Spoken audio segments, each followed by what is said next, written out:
नाज़रीन, आप देख रहे हैं फ़रोग़ वतन। पेश आज की उर्दू हेडलाइंस दानिश इकबाल के साथ।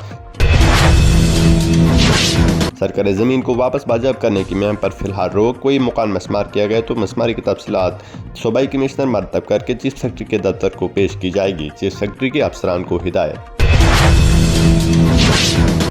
रामबन के दलवा डक्सर में ज़मीन खसकने से कई रिहायशी मकानात ज़मीन बोस। करीबन 10 घर मजीद इसके जद में आए हैं जिनमें दरारें पड़ गई। लद्दाख के लोगों की ज़िंदगी को आसान बनाने की हर मुमकिन कोशिश करेंगे। हुकूमत खित्ते की तामीर और तरक्की के लिए इक़दाम उठाने में मसरूफ़ अमल। वज़ीर-ए-आज़म नरेंद्र मोदी। जिला डोडा की पंचायत रोती पदरना में खजाना आमरा की लूट खसूट। पंचायती नुमाइंदगान और महकमा की मुलाजमी शक के घेरे में। एंटी करप्शन ब्यूरो से तहकीकात का मुतालबा अवाम। सोशल मीडिया चलाने वाले सरकारी मुलाजमिन पर अब होगी कड़ी निगाह। सरकारी पॉलिसियों पर गैर ज़रूरी तबसरे करने वाले मुलाजमिन के खिलाफ कार्रवाई की जाएगी। Chief secretary. कश्मीर के 4 अजला में बर्फानी तोदे गिराने के इम्कान। लोगों को चलने फिरने में एहतियात बरतने की अपील।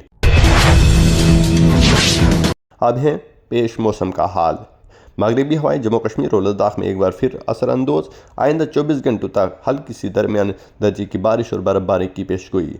इसी के साथ दीजिए अपने मेज़बान दानिश इकबाल को इजाज़त। आप देखते रहिए फ़रोग़ वतन और हमारे चैनल को सब्सक्राइब करना ना भूलें।